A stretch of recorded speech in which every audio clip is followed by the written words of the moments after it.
Silas Thorne was mending a hole in his perpetually leaking roof, a task as futile as trying to fill the ocean with a thimble. He lived in the damp, forgotten edge of Oakhaven, in a hovel that sagged like a tired old man. He knew the rules that kept a man like him alive, if one could call it living. Rule 1: never draw attention. Attention brought guards, and guards brought questions, and questions brought trouble. Rule 2: never miss a payment to Lord Critch, no matter how little food it left you. Debt was a beast that fed on weakness. And especially Rule 3, the most important rule of all: never, ever trust anything that came out of the Whisperwood, especially not Nork. But when he found her half submerged in the cloying mud of the riverbank, a broken snare tight around her leg and her green skin pale with blood loss, he broke the most important rule of all. And that choice changed everything. The rain had been falling for 3 days, a relentless, miserable drizzle that turned the world to shades of grey and brown. It was a poverty kind of rain, the kind that seeped into the bones and made the dampness in his cottage feel like a permanent resident. Silas was checking his own snares, his stomach a hollow ache that had become a constant companion. His traps were empty. Of course they were. The small creatures of the wood had better sense than to be out in this. He was about to turn back to the cold comfort of his empty larder and dripping ceiling, when he saw it. A splash of unnatural green against the brown churn of the swollen creek. He froze, his heart hammering against his ribs. The stories were clear. Orcs were monsters, brutal, savage, killers who raided farms and stole children. He should have run. He should have sprinted back to the village and raised the alarm, been a hero for a day, and then returned to his quiet misery. But he didn't run. He crept closer, his worn boots squelching in the mud. The fatal flaw in his character, the one his father had always warned him about, was a stubborn inability to ignore suffering. He saw it in a stray dog with a broken leg, a bird with a torn wing, and now, in a creature of nightmare. She was huge, even lying down. A mountain of muscle and dark leather armor, now fouled with mud and river grime. A thick, jagged gash ran down her arm, ugly and deep. But the real problem was her leg. A cruel iron-toothed snare, the kind poachers used for bears, had bitten deep into her calf. The metal was buried in the flesh, and the chain was anchored to a submerged log. She was trapped, drowning slowly as the creek rose. Her head was turned away from him, her breath coming in ragged, shallow gasps. One of her tusks, formidable even in this state, was chipped.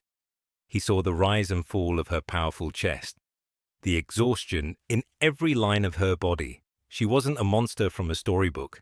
She was a dying creature caught in a trap, same as any other. Silas's mind was a whirlwind of fear and a strange, aching pity. The rules screamed at him. Run, hide, forget. But his heart, that stupid, tender organ, whispered something else. He looked at her, then back at his own thin, trembling hands. He was no warrior.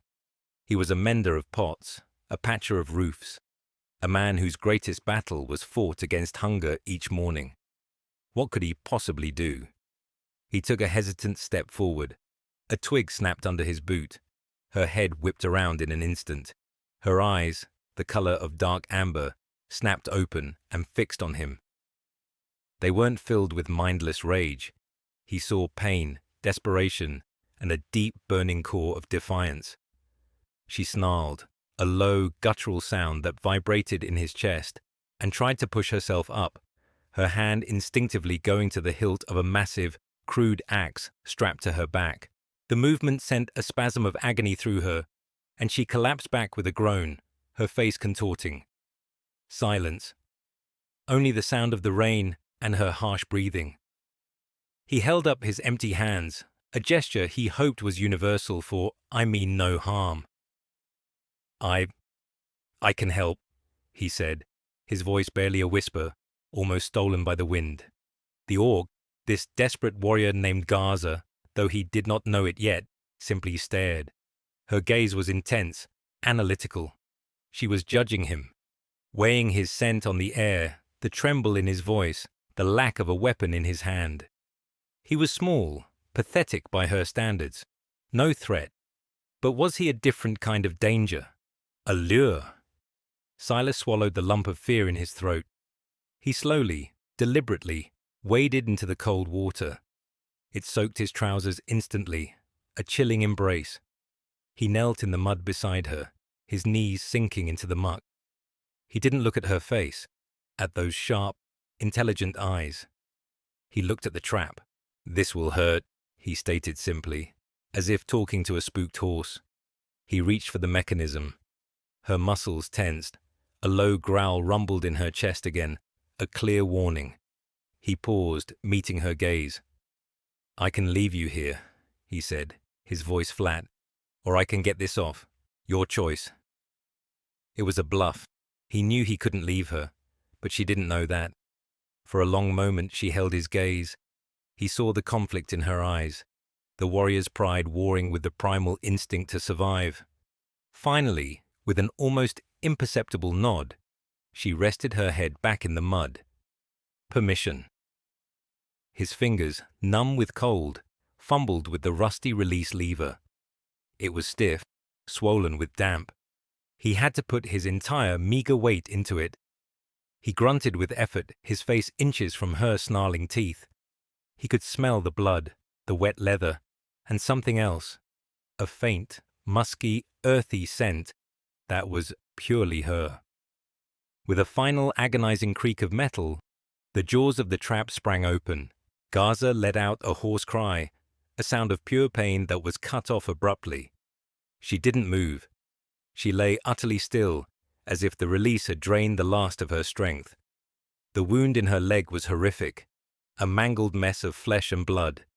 Now came the harder choice. He had freed her. He could walk away now. He had done more than enough, broken more rules than was safe. But he looked at her, lying helpless in the rising water, and he knew he couldn't. Leaving her now was the same as killing her.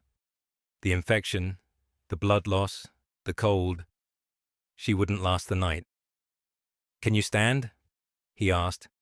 She tried. She pushed herself up onto one elbow, her arm trembling violently. She couldn't. Silas sighed. It wasn't a sigh of frustration. It was a sigh of resignation. He was in this now, all the way. He moved to her side, positioning himself under her good shoulder. "Lean on me," he commanded, his voice surprisingly firm. She looked at him, a flicker of disbelief in her amber eyes. He was a sapling next to her oak tree. But she was broken, desperate. She looped her heavy arm over his shoulders. The weight was immense. It drove him a half-foot deeper into the mud, his knees screaming in protest. Somehow, together, they staggered to their feet. She leaned on him, a dead weight of armor and muscle. Every step was a monumental effort. He was gasping, his lungs burning, his own weak body crying out. She was groaning. Her teeth gritted against the torment in her leg. They were a pathetic, broken pair, lurching through the rain-soaked woods. A weak human and a wounded orc. He led her toward the dim, smoky outline of his hovel, his sanctuary, his prison. And now, a hiding place for a monster. When they reached the flimsy door, he paused, his hand on the latch. This was the final threshold. Once she was inside, there was no going back. The rules would not just be broken, they would be shattered. He looked at her face. Her eyes were closed, her features slack with pain and exhaustion. She was entirely at his mercy. He thought of Lord Critch's ledger, of the whispers in the village, of the cold, gnawing hunger. Then he looked at the massive, dying creature leaning on him, and he made his choice. He opened the door and helped her inside. The inside of the hovel was one small circular room. A stone hearth, cold and black, dominated one wall. A lumpy straw mattress lay in the corner. A rickety table and a single chair were the only other furniture. The air smelled of damp earth, wood smoke, and poverty. Water dripped from a dozen places in the thatched roof, plopping into pots and pans Silas had strategically placed on the dirt floor. He guided Gaza to the mattress, the driest spot in the room. She collapsed onto it without ceremony, her armor clanking against the floor. She was shivering now, the cold finally setting in. Silas moved with a newfound purpose. He ignored the ache in his back and the screaming of his muscles. First, fire. He used his last few dry shavings and a bit of flint, his hands shaking but practiced. A tiny flame flickered to life, a fragile spark of hope in the gloom. He fed it twigs, then larger pieces of wood until a small but determined fire was crackling in the hearth, pushing back the oppressive damp. Next, her wounds. He took a bucket and filled it with rainwater from the barrel outside, setting it by the fire to warm. He tore a strip from one of his 2 shirts, creating a clean as possible bandage. He approached her cautiously. She was watching him again, her head propped on her hand, her expression unreadable. "I need to clean this," he said, gesturing to her leg. "The armor, it has to come off." She hesitated for only a second before nodding. Undoing the straps and buckles of her crude leather and iron armor was a challenge. It was heavy, functional, and utterly alien. Underneath, she wore simple hide breeches and a tunic, all of it soaked and blood-stained. Her body was a landscape of old scars, a testament to a life of battle. But her skin, where it was unmarred, was a smooth, deep olive green. He worked in silence, his touch gentle as he washed the mud and grime from the gash on her arm and the brutal wound on her leg. He was no healer, but he knew clean water and pressure were better than nothing. She bore it all without a sound, only the tightening of her jaw betraying the pain. When he was done, he wrapped the wounds tightly with the strips of his shirt. Finally, food. His larder was almost bare. A half loaf of stale bread, a shriveled onion, and a handful of dried beans. It was barely enough for one person, let alone 2. He didn't even think about it. He put his last pot over the fire, added water, the onion, and the beans. While it simmered into a thin, watery soup, he sliced the bread. He brought a steaming bowl and a piece of bread to her.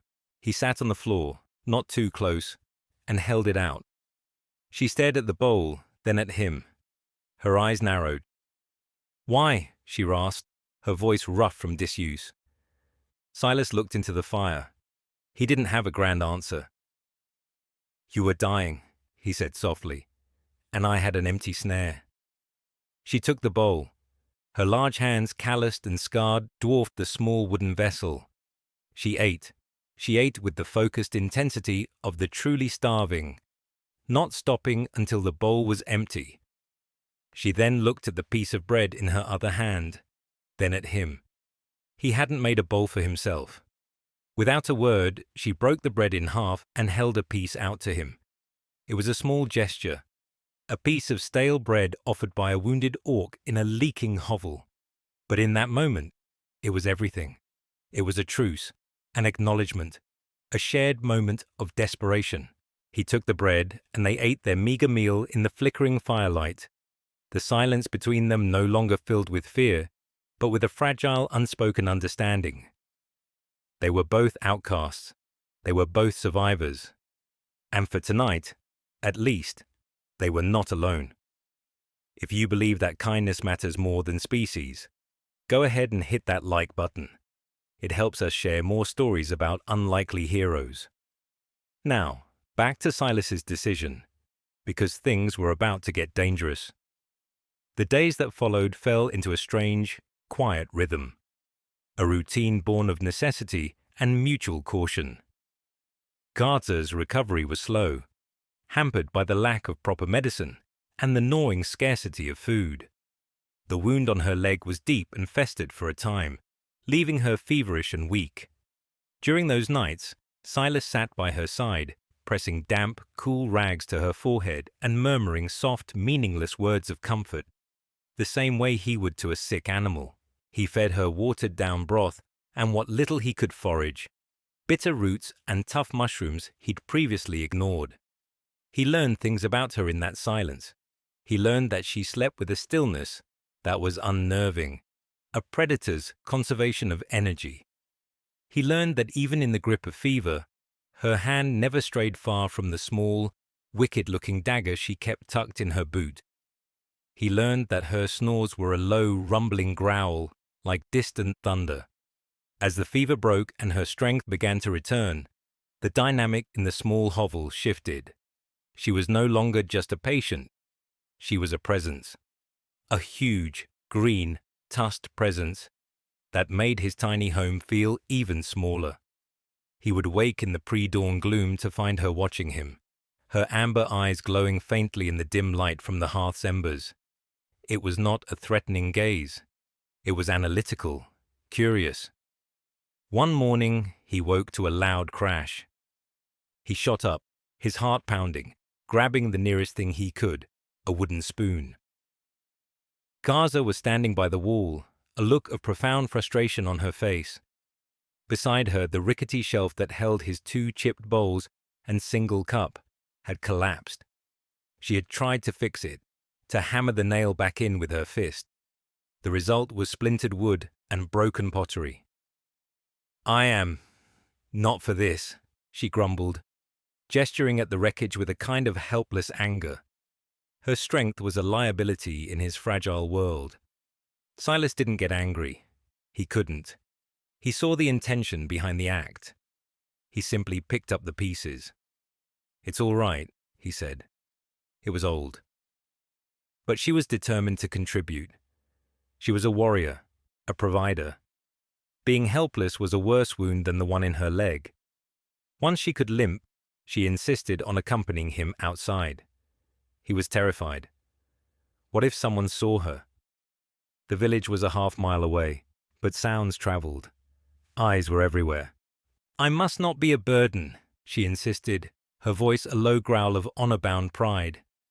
Show me your hunt." He showed her his pathetic snares, the frayed twine and flimsy sticks. She looked at them with something between pity and contempt. She hobbled over to a young sapling, and with one powerful twist, broke off a long, straight branch.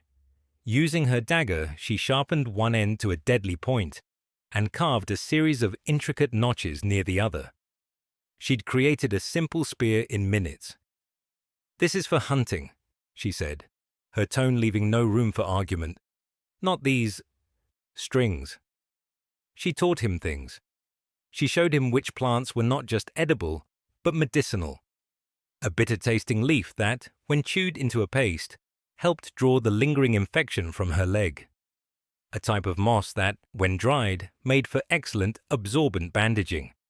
She could read the forest like a book he'd never known existed. She pointed out deer tracks he'd walked past his whole life, showed him how to find grubs under rotting logs. Not his favorite meal, but it was protein. And how to move through the undergrowth without making a sound. Slowly, their larder began to fill. It was a strange partnership, his quiet patience and her fierce knowledge. They worked together, communicating in a broken mix of his language and hand gestures. He learned Orcish words, Grak for rock, Lurk for water, Hosh for thank you. She learned his, fire, bread, home.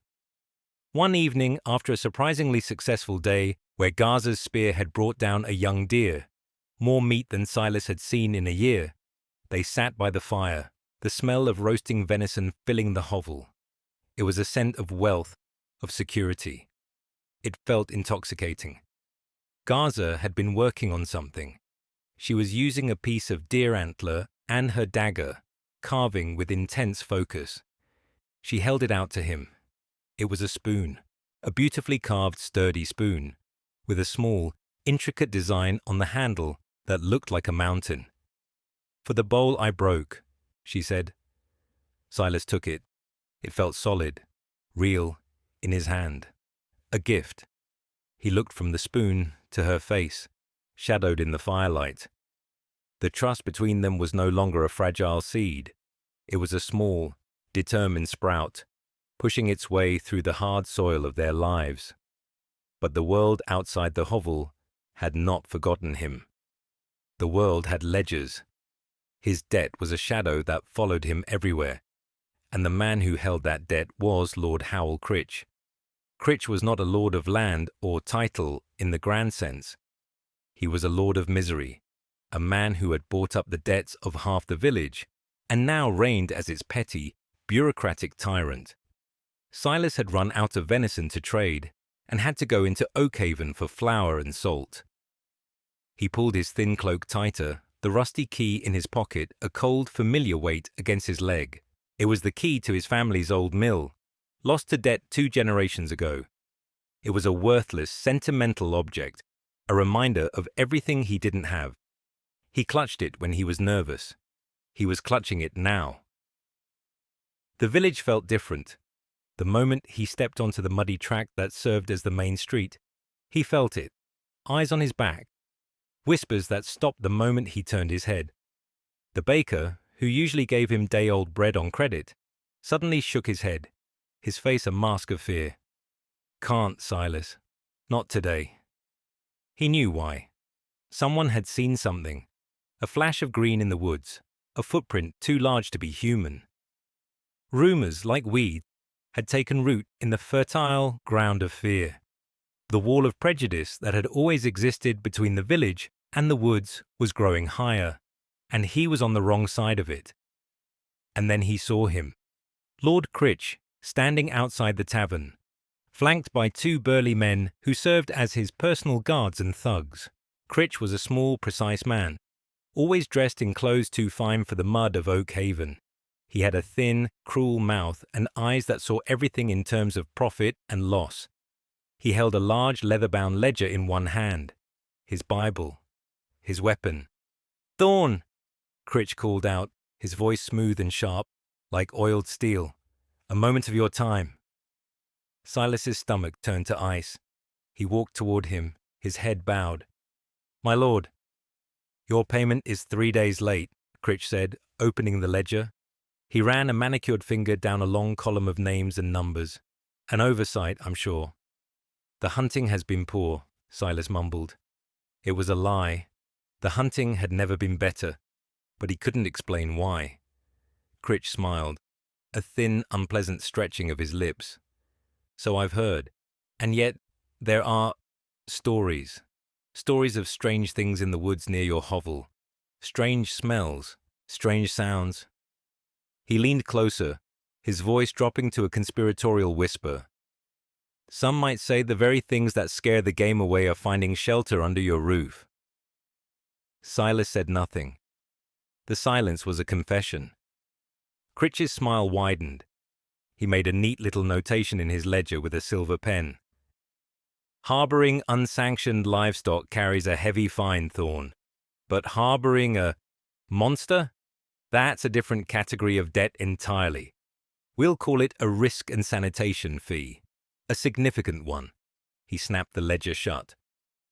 "I'll expect your overdue payment, plus a substantial deposit on this new fee, by the new moon. Or I will come to collect, and I will bring the village council to see what exactly we are collecting." He turned and walked away, his guards falling in step behind him. Silas stood frozen in the middle of the street, the villagers' stares like physical blows. The debt, already a crushing weight, had become an impossible mountain. Critch hadn't just discovered his secret, he had monetized it. He had put a price on Gaza's life and on Silas's compassion. He walked home in a daze, the bag of flour he'd managed to buy feeling impossibly heavy. The hovel, which had started to feel like a home, now felt like a trap. When he entered, Gaza was there, sharpening her axe on a whetstone. The rhythmic shing, shing, shing of stone on steel stopped. She looked up, and her face, usually a stoic mask, clouded with concern. She could read his despair as easily as she could read deer tracks. "What is it?" she asked, her voice low. Silas slumped into the chair, his head in his hands. He told her everything about the whispers, the baker, and the cold, cruel mathematics of Lord Critch's ledger. He told her about the new moon deadline. When he finished, the silence in the room was heavy. He expected her to be angry, to see him as a liability. He expected her to leave, to take her chances in the wild rather than be tethered to his impossible debt. Instead, she rose, limped over to him, and placed a heavy hand on his shoulder. Her touch was surprisingly gentle. "This man, Critch," she said, her voice a low rumble. "He hunts with paper, not with steel. He is a scavenger, not a warrior. There is no honor in him." She looked around the tiny, damp hovel, at the patched roof, the meager furniture, the new spoon lying by the hearth. "This is your home," she stated. It wasn't a question. "You gave me shelter. You tended my wounds. You shared your last bread. Orcs have a word for this. Gortsakul. It means a debt of life, a bond of honor. This debt," she tapped her own chest, "is older and stronger than his paper." She then knelt in front of him, forcing him to meet her gaze. Her amber eyes were fierce, burning with a loyalty he had done nothing to earn but everything to receive. "I will not run," she said. "Your fight is now my fight. This family, it will not be broken." Family. The word hung in the air between them. A human outcast and an orc deserter. A broken man and a wounded warrior. It made no sense. And yet, it was the truest thing in the world. In that moment, Silas felt something shift inside him. The weary resignation he had lived with for so long was replaced by a spark of defiance. A tiny flame, just like the one he'd nursed in the hearth, but one that might just be strong enough to fight back the dark. He reached into his pocket and pulled out the rusty key. He held it in his palm, the cold metal a familiar weight. He had always seen it as a symbol of his loss. But looking at Gaza, at the unwavering strength in her eyes, he saw it differently. It wasn't just a key to a lost past. It was a key, a thing made to open a lock. Maybe, just maybe, it could still open a future. Gaza's declaration of Gortsakul changed the air in the hovel. The dampness of poverty and fear was still there, but it was now mingled with the dry heat of defiance. They were no longer just hiding, they were preparing. The new moon was less than 2 weeks away, a stark deadline hanging over them like a hangman's noose. Their days took on a new, urgent purpose. Gaza, now moving with only a slight limp, became a relentless engine of fortification and provision. She viewed Lord Critch's threat as a general would view an impending siege. "A weak wall invites attack," she declared one morning, pointing a thick finger at the perpetually leaking roof. Silas had always patched it with handfuls of straw and hope. Gaza had other ideas. She took her axe, the one she kept sharp enough to shave with, and disappeared into the whisperwood. Silas, terrified she would be seen, followed at a distance. He watched, mesmerized, as she felled a slender, dead tree with a series of precise, powerful blows. She didn't waste a single motion. She then sectioned the trunk into manageable logs, hoisted one onto her broad shoulder as if it were a mere satchel, and marched back to the hovel. Over the next few days, she systematically rebuilt his roof. She used the logs as new beams, weaving them together with a skill that suggested she had built more than just war camps in her time. She showed Silas how to mix clay and moss into a thick, waterproof daub to seal the gaps. It was back-breaking work. Silas's soft hands were blistered and raw by the end of the first day. His muscles, accustomed only to the light labor of mending and the heavy burden of despair, screamed in protest.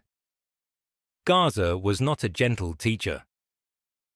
"Faster," she would grunt, effortlessly lifting a log that Silas could barely roll. The rain does not wait for tired arms. But when she saw him stumble with exhaustion, she would stop, pass him the water skin, and wait in silence for him to catch his breath. There was no pity in her, but there was respect. He was weak, yes, but he was not idle. He was trying. While they worked, they talked. Or rather, Gaza talked, and Silas listened. The stories came out in fragments, like chips of stone from a larger monument. She told him of her clan, the Stone Tusks, who lived in the high mountains. They were not the mindless monsters of human legend. They had laws, traditions, and a strict code of honor. The strongest protected the weak. A warrior's word was their bond. A battle was a test of strength, not an excuse for butchery. She told him about Thrathrak's skull render. He had been her commander, a celebrated warrior known for his ferocity. But the wars had changed him, or perhaps revealed what was always there. He grew to love power more than honor. He began raiding not for sustenance, but for tribute. He started taking trophies, skulls, as his name suggested. The final straw came when Thrathrak ordered his warriors to sack a human settlement, a small, undefended farming village, for no reason other than to inspire fear. He commanded us to kill them all, Gaza said, her voice low and tight, her hands clenching into fists. The old, the children. He called it clearing the field. I called it what it was. Murder. It is not the way of the Stone Tusks. It is the way of jackals. She had refused the order, in front of the entire warband. Thrathrak, his authority challenged, had branded her a traitor and an outcast. He would have killed her on the spot, but she fought her way free. She had been on the run ever since, wounded, hunted by her own kind, a deserter for the crime of having honor.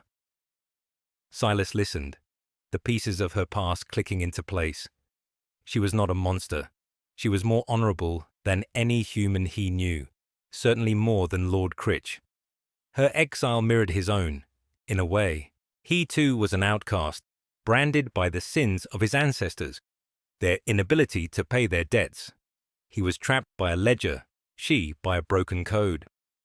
One evening, as they shared a meal of rabbit stew, another prize from Gaza's spear, he found himself telling her about his own past.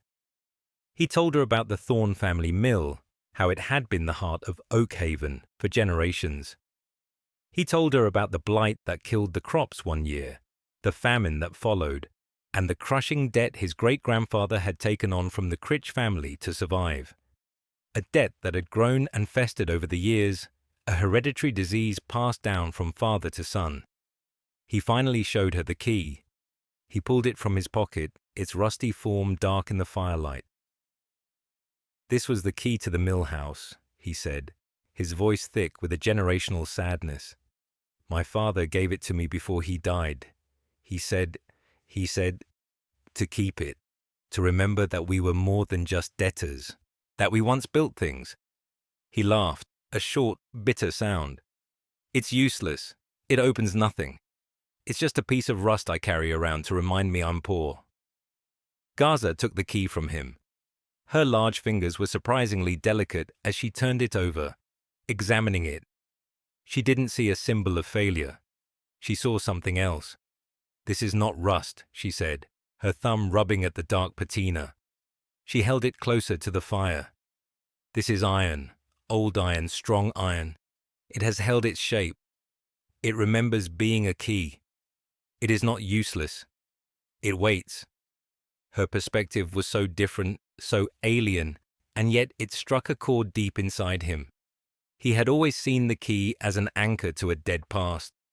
She saw it as a vessel of dormant potential. It waits. The words echoed in his mind. This was their bond, forged not in magic or ancient ritual, but in the shared space of their broken lives, in the telling of stories, the sharing of food, the common goal of survival. They were a clan of two, their hovel a tiny independent nation, with a leaking roof and an army of 1.5. The day Lord Critch promised to return was fast approaching. The roof was mended. They had a small stockpile of smoked meat and dried herbs. The hovel was more secure than it had ever been. but they both knew it wouldn't be enough. Critch wasn't coming to fight. He was coming with the law, with the village council, with the crushing weight of public opinion on his side. Prejudice was his true weapon, and Silas's home was the battlefield. "He will use their fear," Silas said, pacing the small dirt floor. "He will tell them you're a monster. They will believe him. They will tear this place apart to get to you." Gaza watched him, her expression calm. "Let him bring them," she said. "They will find no monster here." She looked at the newly repaired roof, the neatly stacked firewood, the clean-swept floor. "They will find a home." Her faith in the evidence of their hard work was touching, but Silas knew it was naive. Fear didn't listen to reason. It didn't care about repaired roofs. It only cared about the stories it told itself. Then Gaza said something that stopped his pacing cold. For the past few days, she'd been making short, silent reconnaissance trips at the edge of the woods, observing the village from a distance. Her warrior's senses picked up things a civilian would miss. "Your Lord Critch," she began slowly. "He is not just a man of paper. He meets with others, at night, by the old standing stones." Silas frowned. "The standing stones? No one goes there. It's considered bad luck." "Men who trade in secrets do not care for luck," Gaza countered. "I have seen him, twice, with a group of men, rough men. They carry weapons, but they are not guards. They are not villagers. They have the look of bandits." She described one of the men, tall, with a jagged scar across his face, and a tattoo of a coiled snake on his neck. Silas felt a chill run down his spine. He knew that description. That was Rorik, the leader of a gang of highwaymen known to plague the King's Road, miles from here. The recent troubles, stolen livestock, a burned barn on the far side of the village, had all been blamed on orcs. "Critch is working with bandits," Silas whispered, the implication staggering. "He gives them coin," Gaza confirmed. "They give him a share of what they steal. I saw the exchange. He uses them to create the very chaos he blames on my kind. He creates the fear, and then he sells the solution." The sheer malevolent genius of it was breathtaking. Critch wasn't just a predator feeding on the village's misfortune. He was the architect of it. He was a parasite intentionally making its host sick to ensure its own survival. This was it. The hidden value. Not gold, not a magic gem, but a truth more powerful than any sword. A truth that could tear down the wall of prejudice, not by force, but by revealing the real monster. But how could they use it? Who would believe the word of an outcast human and a fugitive orc against the most powerful man in Oakhaven? "He is coming tomorrow," Silas said, the reality of their situation crashing down on him again. "He will bring the council. He will make his demands in public. He will paint me as a sympathizer and you as a beast." Gaza's eyes glinted in the firelight. A slow, dangerous smile spread across her face, showing the tips of her tusks. It was not a smile of humor. It was the smile of a predator who has just seen the path to her prey's throat. "Good," she said. "Let him make his demands in public. A warrior does not fear the light. Let all the villagers see. Let them see the monster he speaks of." Can you believe they did that? If you're rooting for this strange family to survive, make sure you're subscribed to the channel. Comment below. Would you have opened your door? But hold on, because Lord Critch wasn't finished yet. The morning of the new moon dawned grey and oppressive. A heavy mist clung to the ground, muffling sound and making the world feel small and claustrophobic. It was a day for endings. Silas felt a cold knot of dread in his stomach, but it was different now. It was no longer the passive dread of the victim, but the sharp, focused anxiety of a soldier before a battle. He and Gaza had a plan, a desperate, fragile plan that relied on truth, and the slim chance that the people of Oakhaven might listen. Around mid-morning, they heard them. The tramp of many feet, the murmur of nervous voices. Silas peered through a small crack in the wall. It was a procession of grim-faced villagers, led by Lord Critch. Critch was dressed in his finest black velvet doublet, a splash of arrogant colour against the grey day.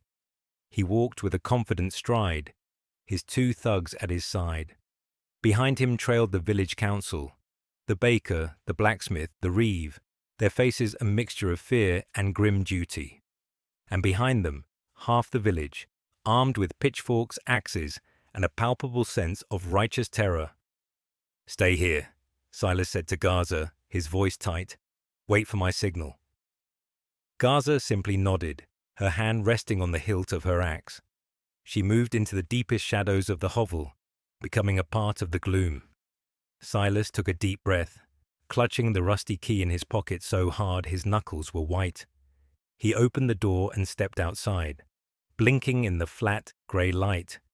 He stood before his home, his small, weak frame, the only thing between the mob and the orc inside. "Lord Critch," Silas said, his voice surprisingly steady. "You've brought company." Critch smiled his thin, predatory smile. "Silas Thorne, the day of reckoning is upon you. Your debt is past due, and we have come to investigate the disturbing rumors about your guest." He gestured to the crowd. "The good people of Oakhaven deserve to feel safe. They deserve to know what foulness you have been harboring so close to their homes." The blacksmith, a burly man named Allard, stepped forward. "Silas, is it true? Have you sheltered an orc?" His voice was heavy with disbelief and betrayal. He and Silas had grown up together. "I have sheltered a person in need," Silas replied, his eyes meeting Allard's. "The same as any of you would do for a neighbor." A woman in the crowd scoffed. "An orc ain't a neighbor. It's a beast. They're the ones who burned the miller's barn." A chorus of angry agreement rose from the crowd. This was Critch's symphony, and he was conducting it perfectly. "You see, Thorne," Critch said, his voice dripping with false sympathy. "Your actions have consequences. You have endangered us all." He held up a hand to silence the crowd. "But I am a reasonable man. I am willing to forgive your debt, all of it." A gasp went through the villagers. Forgive the Thorne debt? It was a legendary sum, a crushing weight. "All I ask," Critch continued, his voice ringing with magnanimity, "is that you turn over the beast. We will deal with it. And as a bonus, for your cooperation, I will even cancel the debts of 10 other families here." He gestured grandly to the crowd. It was a masterstroke. He was turning them against each other, making them complicit. He was offering them freedom at the cost of Silas's soul. Silas could see the desperate hope in the eyes of his neighbors, people as trapped by Critch's ledgers as he was. This was the moment, the confrontation, the turning point. Silas knew he couldn't win by arguing. He had to show them. "You want to see the beast?" Silas called out, his voice rising. "You want to see the monster I've been hiding?" He turned and flung the door to his hovel wide open. "Then look." A collective gasp, a surge of fear rippled through the crowd. They raised their makeshift weapons, expecting a snarling, blood-crazed creature to charge out. Instead, Gaza emerged. She walked slowly, deliberately, into the grey light. She was not snarling. Her axe was sheathed on her back. Her hands were empty and open at her sides. She had taken off her battered armor and was wearing the simple hide clothes she had mended. The horrific wound on her leg was visible, wrapped in clean, moss-based bandages. She looked civilized. Her posture was erect, her expression was calm, and her amber eyes held no malice, only a quiet, powerful dignity. She stopped beside Silas, dwarfing him, a mountain of green next to a sapling. The sheer visual of the weak human standing protectively beside the strong orc sent a wave of confusion through the crowd. This was not the monster from their stories. "This is Gaza," Silas said, his voice ringing with a strength he didn't know he possessed. "She was wounded, caught in a poacher's trap. I helped her. And in return, she has helped me. She helped me rebuild my roof. She has hunted for our food. She has shown me more honor and kindness than I have ever known from the man who stands before you." He pointed a trembling finger at Critch. Critch laughed, a sharp, dismissive sound. "Touching. A pretty story. But it changes nothing. It is an orc. The same kind that has been terrorizing our lands." He turned to the crowd, his voice booming. "Do not be fooled by this charade. Remember the burned barn. Remember your stolen sheep. That is the true nature of these creatures." "Is it?" Garza's voice cut through the air. It was deep, resonant, and carried an authority that made people listen. It was not a roar, but a clear, powerful statement. She took a step forward, and the crowd flinched back. But she didn't look at them. She looked directly at Lord Critch. "You speak of burned barns," she said, her voice cold. "Let us speak of the men you meet by the standing stones. Let us speak of a man with a snake tattoo on his neck." Critch's face went pale. A flicker of panic in his eyes. He masked it quickly with outrage. "What is this nonsense? The beast is raving." "Is it?" Garza continued, her voice relentless. "This man, Rorick, his bandits burn and steal, and you, Lord Critch, pay them for their work. You pay them to create fear. You blame the orcs, so the village will cling to you, will pay your protection fees, will fall deeper into your debt." A murmur went through the crowd. It was a wild accusation. Unbelievable. But the way Critch's composure had cracked, it planted a seed of doubt. "Lies!" Critch shrieked, his voice losing its smooth control. "All lies from a filthy, monstrous tongue. Seize it!" he yelled at his thugs. But before his men could move, a new sound split the air, a sound far more terrifying than an angry mob. A deep, guttural war horn. From the edge of the whisperwood, they emerged, 5 of them, orcs, but these were not like Garza. They were clad in black iron armor adorned with bones and skulls. They moved with a predatory swagger, their eyes burning with malice. And at their head was a truly fearsome figure. He was massive, even for an orc, his green skin covered in ritual scars. He wore a cloak of black fur and a helm fashioned from the skull of some great beast. In his hand, he carried a monstrous double-bladed axe that seemed to drink the grey light from the day. This was Thrathrak's skull render. "Garza," he boomed, his voice like grinding stones. "The traitor, the coward." He pointed his axe at her. "I have come to collect your skull." Critch's face, which had been pale with panic, was now lit with triumphant relief. This was his ace in the hole. He had sent word to Thrathrak, a deal between 2 tyrants. "You see," Critch screamed at the villagers. "I told you, more of them. This is what she brings. Death." The villagers panicked, scrambling back, their courage evaporating in the face of these true monsters. Thrathrak and his warriors advanced, their eyes fixed on Garza, but Silas stood his ground. He stood right in front of Garza, his arms spread wide, a tiny, fragile man against a tide of armored death.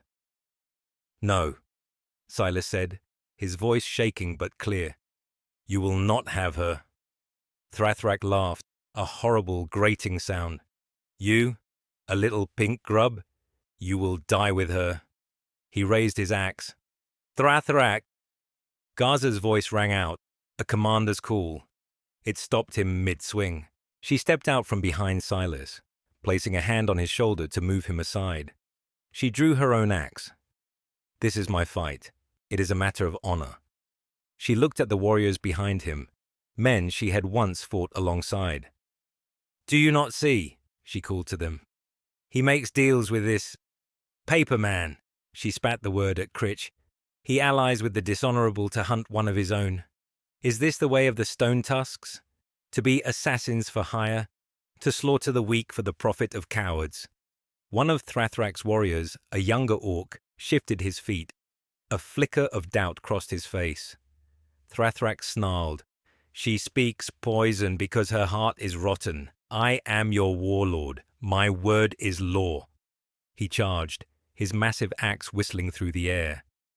Garza met his charge, The clash of their axes rang out, a deafening clang of steel on steel that sent sparks flying.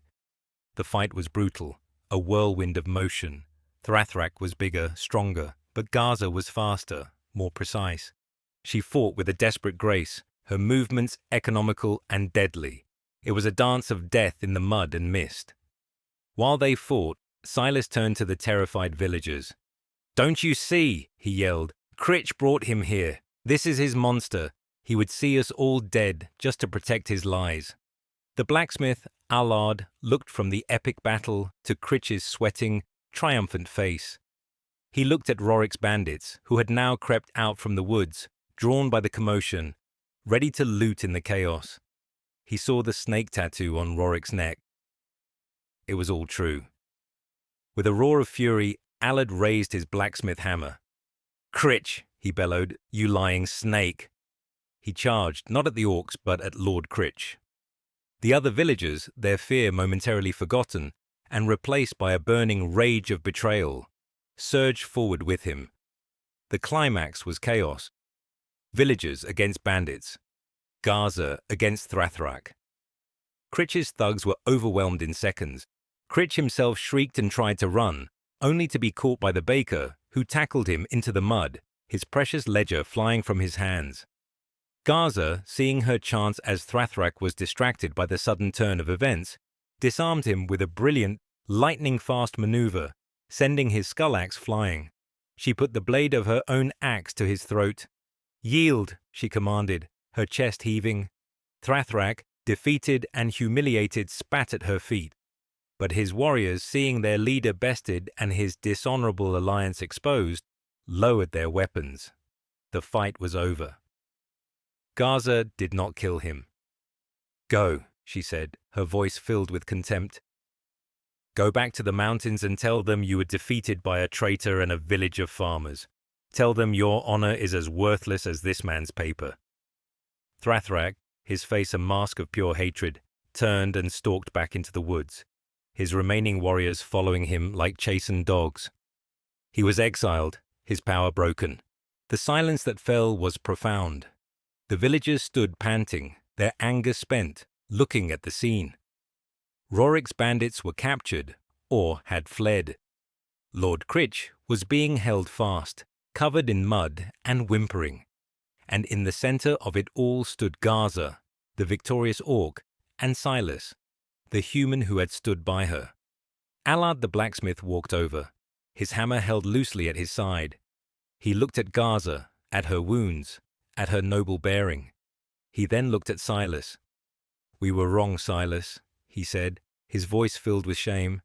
"We were afraid, and he jerked his head toward Critch, preyed on it." Silas looked at the faces of his neighbors. He saw not fear, but shame, and a dawning respect. He looked at Gaza, who gave him a small, weary nod. He reached into his pocket and felt the cool, solid shape of the rusty key. "It waits," she had said, and she had been right. It had been waiting for this. A day when truth was the weapon, and compassion was the victory. The aftermath was a cleansing. Lord Critch's ledger was opened, not for collecting debts, but for revealing truths. Allard, who could read, went through it page by page in the middle of the village square. It was all there, the fraudulent fees, the exorbitant interest, the secret accounts detailing his dealings with Rorik's bandits. The entire economy of Oakhaven had been built on a foundation of his lies. With his crimes laid bare, his power dissolved into nothing. The village council, freed from his influence, declared all of his debts null and void. A generation of inherited misery was erased in a single afternoon. Critch was locked in his own storeroom to await the king's justice, his fine clothes ruined, his authority gone. He was no longer a lord of anything.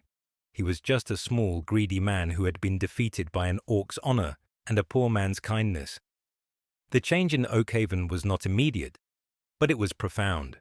The wall of prejudice didn't crumble overnight, but a large, undeniable crack had been smashed through it. The villagers, deeply ashamed of how easily they had been manipulated, looked at Gaza with new eyes. They saw not a monster, but a savior. The baker brought a fresh loaf of bread to the hovel that evening, his face still red with embarrassment. The blacksmith's wife brought a jar of healing salve for Gaza's leg. A group of villagers, led by Allard, showed up the next day with lumber, nails, and tools. "A proper roof," Allard announced gruffly, "and a floor. No one who fights for Oakhaven should live on a dirt floor." Silas was overwhelmed. He had spent his entire life on the fringes, an object of pity and scorn. Now, he was being treated as a neighbor, as a hero. He tried to protest, to say it was too much, but Gaza placed a hand on his shoulder. "Accept the gift," she said quietly. "It is their way of making amends. It is an act of honor." So he did. For the next week, the hovel was a hive of activity. Humans worked alongside the towering green orc, a sight that would have caused a riot just a short time ago. They learned that Gaza's strength was a tremendous asset in construction. She could lift beams that took 3 men to move.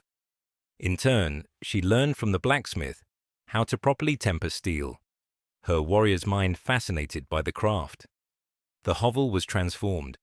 It became a proper cottage, small but sturdy, with a solid wood floor, a stone-lined chimney that drew perfectly, and a roof that did not leak. It was more than a house. It was a monument to a new understanding. Silas and Gaza settled into a new life, one that was no longer about mere survival, but about living. Their family of 2 became the strange, respected center of the community. Children, once told stories of monstrous orcs, would now leave little gifts of wildflowers or interesting rocks on their doorstep. Silas, free from the crushing weight of debt for the first time in his life, began to truly mend things. He repaired tools for the villagers, his quiet, patient nature perfect for the delicate work. He was no longer Silas the debtor. He was Silas the mender. Gaza found a strange peace. She was still a warrior, and she patrolled the edges of the Whisperwood. Her presence a far more effective deterrent to bandits than Lord Critch's schemes had ever been. But she also found joy in simple things. She tended a small garden with Silas, her large hands surprisingly gentle as she coaxed vegetables from the soil. She would sit by the fire in the evenings, carving intricate figures from wood, telling Silas more stories of the mountains, of stars so bright they looked like chips of ice, of the deep, booming songs of her people. One evening, months later, they were sitting on a new bench outside their cottage, watching the sunset paint the sky in hues of orange and purple. The air was cool and smelled of pine and damp earth. A comfortable silence settled between them, the kind that only exists between people who know each other completely. "Do you ever miss them?" Silas asked softly. "The mountains?" Gaza was quiet for a long time, watching the last sliver of sun disappear below the horizon. "I miss the snow," she said finally. "I miss the songs. But my clan is gone. Thrathrak broke it when he broke its honor. What is left is just rocks and echoes."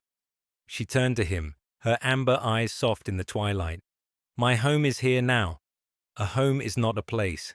It is the people you choose to defend, the family you build." She gestured to the sturdy little cottage, to the peaceful village beyond. "We built this." Silas looked at his hands. They were no longer the soft, pale hands of a mender of pots. They were calloused and strong, the hands of a man who builds things. He reached into his pocket, but the rusty key was no longer there. He had taken it a few weeks ago and nailed it over the inside of their new door. It wasn't a reminder of a lost past anymore. It was a symbol, a promise, a key that had, in its own way, opened the door to this new, impossible, wonderful life. He smiled, a real, genuine smile that reached his eyes. "Yes," he said, "we did." Different didn't mean enemy. It just meant you had more to learn. It meant your family could be bigger, stronger, and more interesting than you ever imagined. On the edge of the Whisperwood, in a tiny cottage built by the hands of a village and the heart of a strange alliance, a human and an orc had found their happy ever after. It wasn't a fairy tale ending. It was better. It was real. And that is how a poor human and an honorable orc proved that family is a choice, not blood. If this story touched your heart, please smash that like button, subscribe, and turn on notifications for more stories about compassion overcoming fear. Share this with someone who needs a reminder that even a rusty key can open a future. Thanks for watching.